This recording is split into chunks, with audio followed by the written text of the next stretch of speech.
Hello, this is Teresa from Whimsical Card Studios. Welcome back for another card tutorial. In today's video, I will be showing you how I created this double-ended slider card that also holds a gift card. So I'm going to be showing you some new, or at least new to me, real brush pen markers, which I will be using to color the stamped images. I did all the stamping outside of the video because I felt like most people probably already know how to do this step. I did use the MISTI to do this so I could get a consistently clean and clear stamped image. So I'm going to be using basically four different colors from these pens to create my cupcakes. If you find you want to skip ahead past the coloring part, around the 4-minute mark is when it shifts over to more of the final construction of the card. So I will be listing all the supplies used in this video, including each of the colors. As I mentioned, I'm using Arteza Real Brush Color pens, and I'm applying some of the color down by just scribbling it onto the top of the cupcake, and then I'm using a water brush with some water in it to spread the color around. This is the way I kind of got a feeling for how light I could get the color and how well it would move. I'm using Bristol smooth cardstock, by the way, because it usually gets very good results with Zig Real Brush markers, and I figured these might be pretty much the same kind of thing. So finally, I finished the basic coloring, and after all that dried, I came back in with the same color pen that I used on the base and diluted with water to get a lighter color. And I'm just kind of drawing over those lines that are already on the cupcake image. And I'm going to do the exact same steps. I'm not using a different color, just using the same one again. And then I go back with the water brush marker, and I thought I would kind of soften those lines and maybe blend them a little bit. And after doing so, I actually was not very happy with the look after it dried.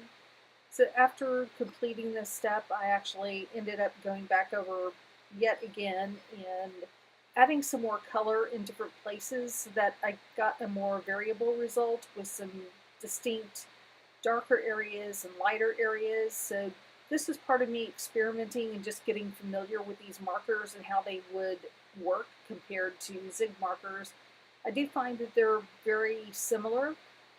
One of the pros about, say, a smaller set like the 48 count set that I used here is that it's a little bit less pricey than the Zig markers. Some of the colors are actually a little bit different than what you find in the Zig sets, or at least the one that I do own, which is a 60 pin set. But there seem to be more pinks in this particular set of Arteza Real Brush pens. So as I'm finishing up adding more color and blending that out, it's pretty much the same process I followed to do the cupcakes. I didn't choose any different colors, I just kind of mixed them up so that they would contrast with the frosting color. So at the end of this project, I guess you're probably wondering, what do I think about these compared to the Zig Real Brush markers? I think I still like my Zigs a little bit better, but I think that these are perfectly fine, and at a lower price point, why not if you're just getting into buying some different coloring mediums, especially in this particular space. What I'm doing at this point is I have pulled out 3 of my different Prismacolor pens. They're from a standard 48 count set, and I just filled in the little areas on the cupcake liner in order to build in some contrast there. So what I'm doing at this stage is I'm decorating the lightest colored cupcakes, aka the vanilla flavored ones if I imagine them being real.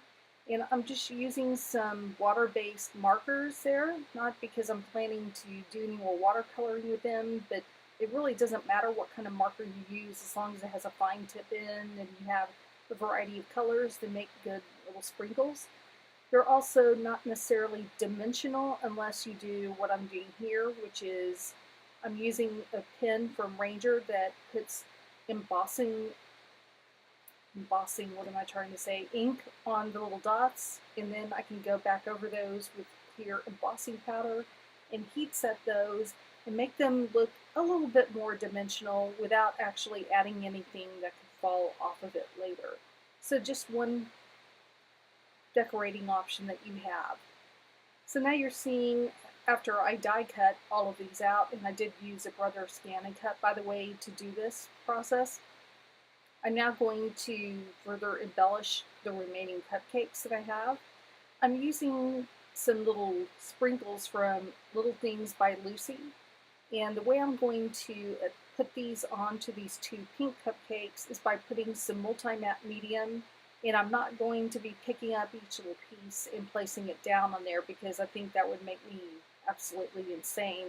So I use multi-matte medium because when it dries, it's pretty much not visible, and I'm testing that theory to the extreme by kind of putting it all over the place and throwing these sprinkles on top. And I press down on them a little bit and then just set them aside to dry. So now I'm moving on to decorating the purple cupcake. And in this case, I'm using some Nuvo drops. I decided to combine some of the jewel drops, which are translucent, and some of the traditional ones that were originally done, the jewel drops, I believe. Anyway, if I've got it backwards, I will have the list of supplies below to straighten out exactly which two that I was using here. And finally, I decided to embellish this one teal turquoise colored one with one of these sparkle pens from Spectrum Noir, and I was pretty heavy-handed on applying that sparkle. The reason I wanted to leave one of these pretty much without any dimension sticking up is because I wanted it placed on the inside of the slider card, and you will see what I mean in a moment. So I've pulled out my instructions for the slider card, and I'm preparing to start kind of putting this thing together. So in planning this, I wanted to have some pattern paper to make panels on each of the pieces that slide out of the sides, as well as what will be on the front. So here I'm choosing probably the most quiet pattern, if you will, that I can out of this stack, so that it will not compete with the other decor that I'm putting on here. So I measured things out so that in theory I would have a 1/4 inch border around each of the panels that come out of the side, as well as the middle piece. As you will see shortly, I did not do such a great job of measuring because I ended up having to create another layer of pattern paper underneath the side panels. I think you'll see what I mean in a moment. So right now I'm just cutting out the larger centerpiece that is going to be the first thing you see when the card is put together. And at this point I stopped and referred back to the instructions for the slider mechanism and started planning on whether I was going to decorate the outside panels first or put the mechanism together first and then put the slider together. Ultimately, I decided to go ahead and decorate the outside panels first because I was concerned that I wouldn't be able to decorate them the way that I wanted if I put the slider part together first. This may or may not have been the best way to do it, but it is how this ended up, so at least you'll see how it looks and decide if you would do it this way again or if you would wait to decorate until the end. And at this point, I'm going to take the main part of the card, use my bone folder to reinforce and crease everywhere where the score marks are already put there for you. So that's one of the nice things about this kit is it's already pre-measured, and I could tell it was originally probably made out of a piece of 12 by 12 cardstock is my guess from the overall size and why it ends up being the size that it is at the end. It's about 6 inches wide by about 3 inches tall, if you were curious about the dimensions. So now I'm going to work on the slider mechanism, and the key to this is making sure that you're putting the adhesive on the two ends where the crease is. So I'm going to take some 1/8 inch score tape. Any type of strong adhesive would be good for this. I just prefer the score tape because it has a removable liner, and I prefer to have that so it doesn't stick to things while I'm messing with it. So now that I've gotten one side stuck down, I'm going to go to the other crease and lay the adhesive across it. Then I will take a pair of scissors and snip off the ends so that it is as flush as it possibly can be with the cellophane. And once I do that, now it's time to line it up according to the instructions with the two sliding panels and put this thing together. So the key to this, according to the instructions, is to adhere it down to the bottom right corner, as you see me doing there, and I'm going to remove the, not the adhesive, but the liner for the adhesive so that I can stick this down. So it is actually very important that you get this straight up and down for it to work smoothly. Luckily for me, I got it on straight the first time and had no problems whatsoever with getting the mechanism to work. So now I found the easiest way to do this as far as adding the second piece is, as you see me doing, I'm pressing down the piece in this between, that sandwich between the two pieces of cardstock, and I pressed it down onto the adhesive. And now I have that Z-fold pattern that I was looking for to match with the instructions. Now I'm going to show you here how it actually goes onto that card base. It is a little bit fiddly, so if you're doing this, it may take you a little bit to figure out how to best make it work. I just wanted to see at this point whether or not it was actually going to slide in and out, and now that I've tested that theory, now I'm just curious enough that I'll close it without doing anything further just to see how it's going to work. And it looks like that part is going to work perfectly. I'm not ready to glue all this down yet because I do need to decorate the two panels that are sliding out the sides, plus I need to decorate the front of this card. So I'm going to add my cardstock panel to the outside after trimming it a little bit, because with that notch it actually needs to be trimmed down a little bit more to make that work. And for those of you who've been watching the last 3 to 4 videos, you know I've been preparing to give away the MISTI, and I have a winner's name to announce today, and her name is Beth Merkel. So if you're Beth Merkel, please leave a comment below and I'll advise you how to get in contact with me so that I can get your original MISTI shipped to you. Congratulations, Beth. Hope to hear from you soon. And now back to the card. I'm gluing down the panel that's going to go on the front, and I'm not going to add a secondary layer like I did to the side panels, because by the time I add the cupcakes to the center and my sentiment, I think there's going to be plenty going on. Before I actually decorate the center panel, I wanted to go ahead and stamp the sentiment that is going to slide out of the right-hand side. I decided I wanted the MISTI to do this part because I was concerned about trying to put the slider mechanism back in the card and then trying to stamp, and I just felt like that wasn't likely to work well.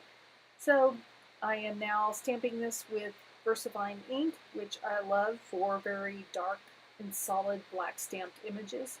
And by the way, the stamp I'm using right here is free during the month of July 2018 at the Suzy store. With any order that you place, as long as you add this stamp to the cart, you will get it for free. And I heat embossed that image, which is not something I showed on screen. So now I'm going to stamp and emboss the main sentiment on the outside. And what you're seeing is not the actual piece I used, because I ended up stamping it, embossing it again, so it would be in the center of that piece of black cardstock instead of at one end. After I had embossed it, I realized that I didn't think that I would like it at one end, so that's why I did it again. So now we're coming into the home stretch of putting this entire thing together. The first thing I did is use kind of a cheater method I use to determine placement whenever I have a strip that's longer than something I need to place it on and I don't have a clean way to cut off the ends. So my white gel pen was very handy for just flipping that piece of cardstock over and marking it where I needed to trim it off in the ends. Then I'll just attach that with liquid adhesive, and I'm going to finish off decorating this by popping up all of those cupcakes that I have already decorated and have had time to dry for those that needed some drying time, especially the one on the left with all the sprinkles that I added onto it. And by the way, I want to let you know that the multi-matte adhesive that I use to attach the sprinkles actually really doesn't show. I mean, you'd have to look really closely to even notice something like that. So I was real pleased with how that worked, considering I did not want to pick up every little piece of sprinkle and place it on there, and I doubt anyone would love doing that. In any case, now I am putting down the cupcakes after removing the foam adhesive backing, and I'm going to get to the moment of truth where I start to put this entire thing together.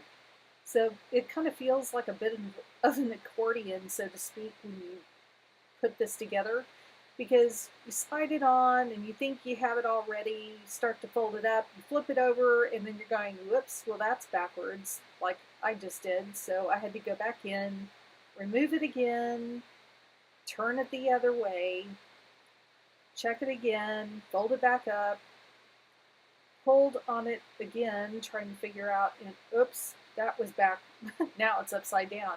So a little bit of time spent to make sure it's actually on the right way goes a long way.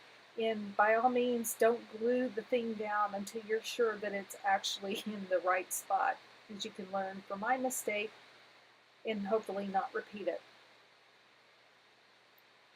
So my final test is, yay, it's at least coming, it's not upside down, it's coming out the side I expected, and now I can add my final, not final embellishment, but at least as far as the paper part of it is concerned, this is the last embellishment. On the left-hand side, you could just decorate it with some other things. You could put another sentiment, you could do all sorts of things, but I'm going to use this for the purpose which I think the maker of this kit intended it for, which was to include a gift card. Or another good idea is putting a picture in this. So that's also an excellent idea for using this particular type of design. So now you can see I added some double-sided adhesive, and I'm flipping that over and making sure that it is adhered on the back, and then slide those end in. And I used some temporary adhesive just to stick an old gift card on, just because I wanted to see what it looked like with an actual gift card there. So thank you again for joining me, and I hope you'll give my video a big thumbs up and you'll leave me a comment, and please subscribe if you haven't already.